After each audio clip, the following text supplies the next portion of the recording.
Good morning, second grade Smarties, and welcome to your 10th Wit and Wisdom lesson in our season of change. So, we are going to be introduced to a new book today, but our big pizza question is still staying the same right now. How does change impact people and nature? Remember, this is the question that we are trying to answer with all of these books. And think of it like a whole pizza. We can't eat a whole pizza in one bite. We have to take little bites at a time, slices at a time. Our pizza slice question is, how does the little yellow leaf change? So that's our pizza slice question. We are going to answer that question over a few days. So we're going to take bites at a time. Our pizza bite question that we will take today is, what do I notice and wonder about the little yellow leaf? So, we read this book last week, How Do You Know It's Fall? And we talked about how it was an informational book. We talked about how it gave us topics all about fall, and we explored the facts and the true information about change in the season of fall. This week, we are going to be reading a book called The Little Yellow Leaf. In the Ed puzzle, I want you to tell me, what do you notice that these two books have in common? What is one thing that both of these books have that are alike? Tell me in the Ed puzzle, what do you notice that both of these books have? They both have leaves on it, right? So I noticed that the little yellow leaf, it has some different colored leaves right here, but I'm wondering, is the yellow leaf on the cover the little yellow leaf in the story? And this book also has leaves in it, and it looks like this family is throwing leaves in the air. Okay, so we notice that there are things that are alike in this book, but what is something that you see that is different in this book? Tell me in the Ed puzzle, what is something that you see that is different? All right, so some things that I noticed that are different is that our information book has pictures of real life people and real life leaves. I notice in the little yellow leaf, there's a drawing of a rabbit, and these pictures look like drawings, not photographs. This looks like a photograph, and this looks like an artist illustrated with maybe paint, or maybe they made a collage. So I noticed that this is real life picture and this is a drawing. All right, so we are going to be exploring in this new book. And so, what clues do the covers of each book give us? What do you think the little yellow leaf will be about, and how do you think it will change? So, we talked about what we noticed. So, what clues does the cover of each book give us? What do both of these books probably talk about? They probably talk about leaves. We know that this talked about the change in daylight and how leaves change color in the fall. I'm thinking that if we are sticking to the theme of seasons of change, that this book might also be about fall.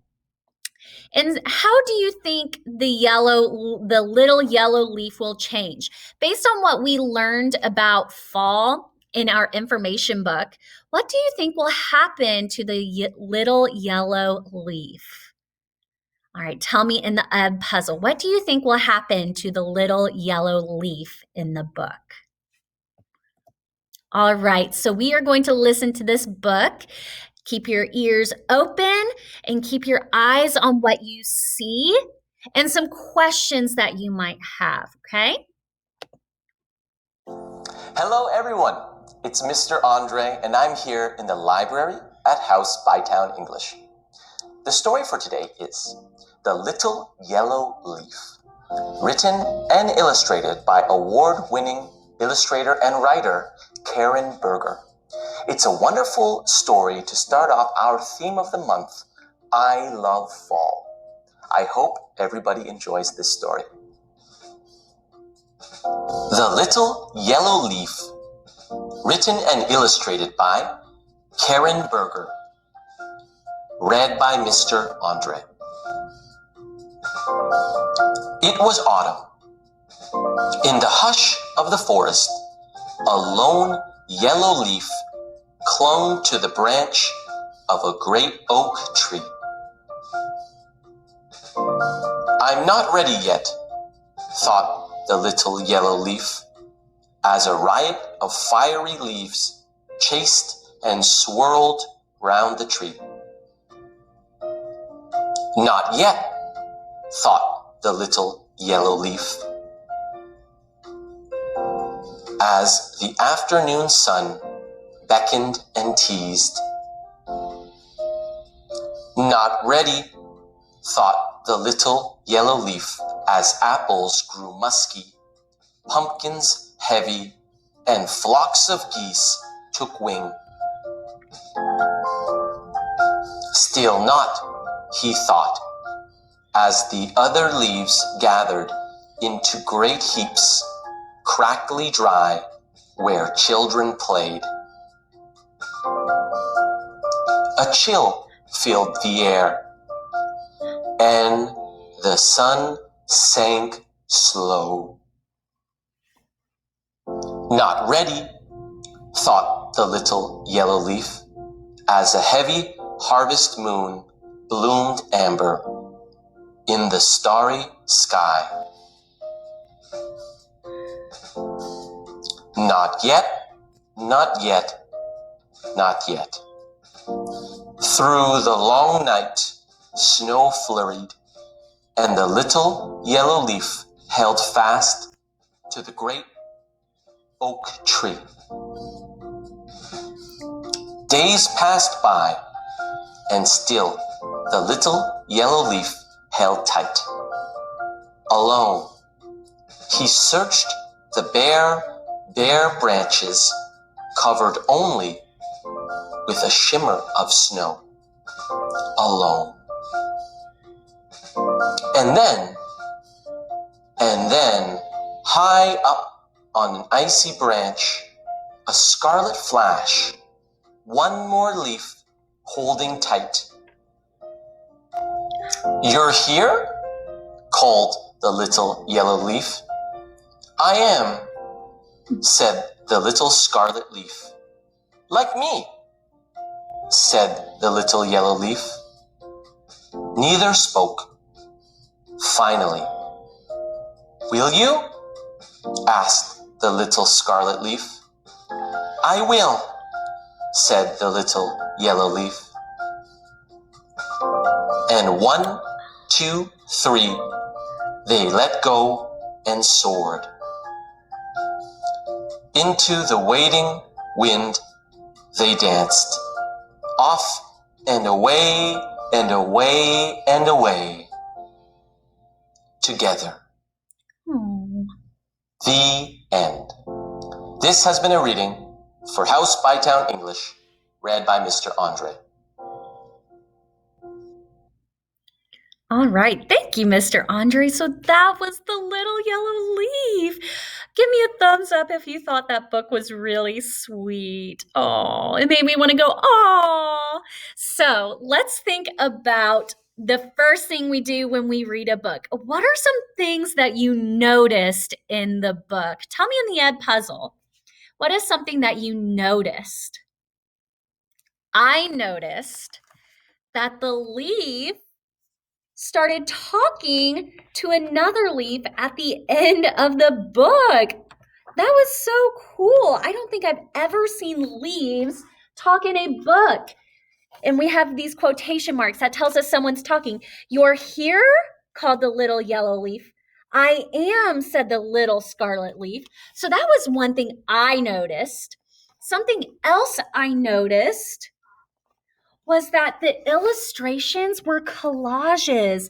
Do you see how these pictures, in the pictures, there were words that made the design of the sun?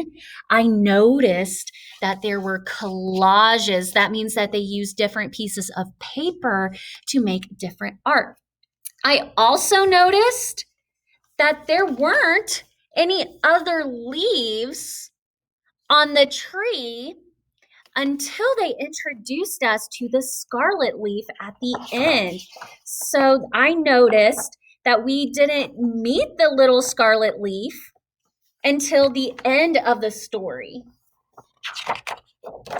So I'm wondering, did you have notices that were the same as mine or different? All right, so after we notice, after we talk about what we see, we talk about questions that we might have. Now remember, when we ask a wonder, that means we ask questions. So we ask who, where, when, what, why, and how. So if we're asking a question starting with who, that means we're asking about a person, place, thing, or animal.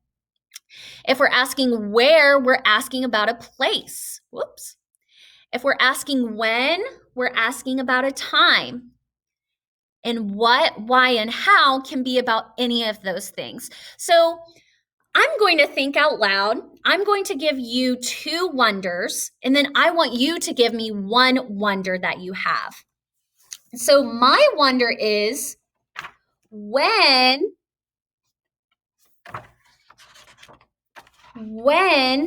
did winter come? When did winter come? Because it says that days passed and it started to get snow and the branches were bare. So I wonder, when did winter come? Okay, so that's 1 wonder. And my other wonder is, so when, I was asking about a time. And my second wonder is, where did the little yellow leaf and the scarlet leaf soar to? Where did they fly to? Are they like geese and monarch butterflies? Did they try to run? Did they try to soar to somewhere warm where they wouldn't fall to the ground? So tell me your 2 wonders. What were 2 wonders that you had in the story? Remember, wonders are questions that you have about the little yellow leaf. So that was the first time we read that book. We will probably read this book at least 2 more times.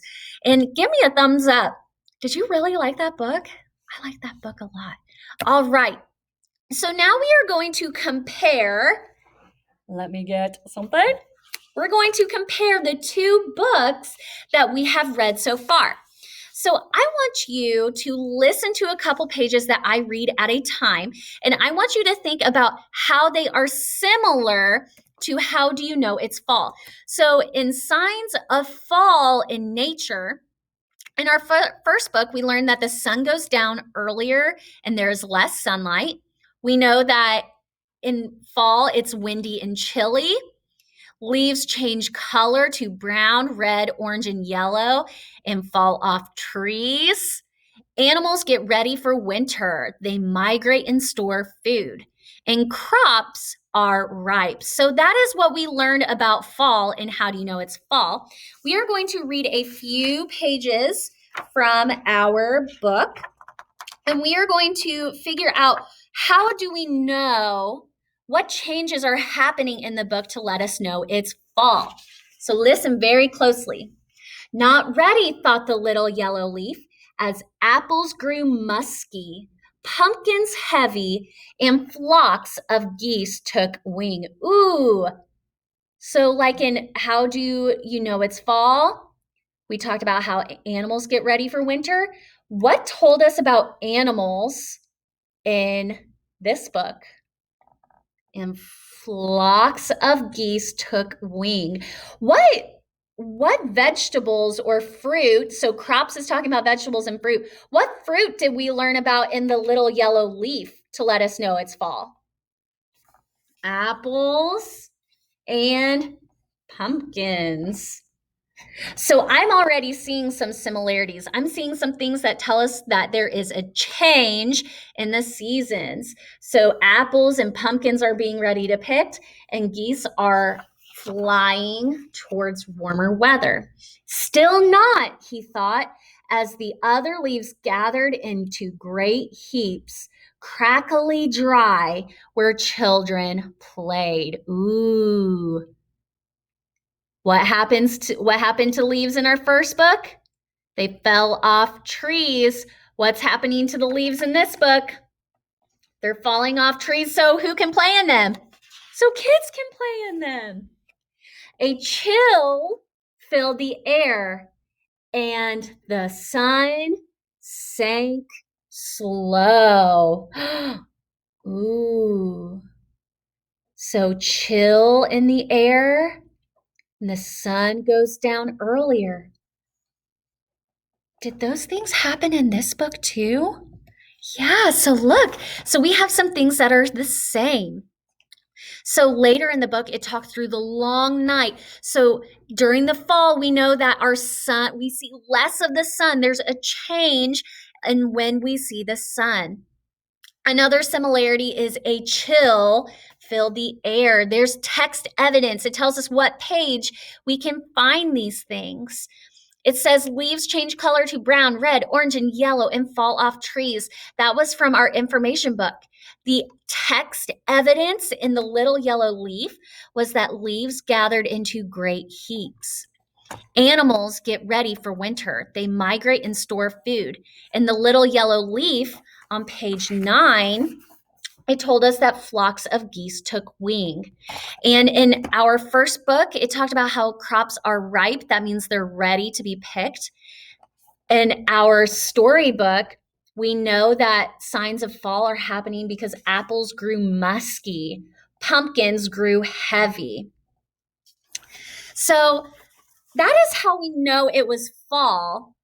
But what about another change in season? We're going to go to another page, and I want you to think. What do the illustrations, so the pictures and the words in the little yellow leaf tell us that there is a change in seasons? Okay, so listen very closely. What tells you that there's been a change from fall to not yet, not yet, not yet? Through the long night, snow flurried, and the little yellow leaf held fast to the great oak tree. Ooh, what are you noticing in the picture?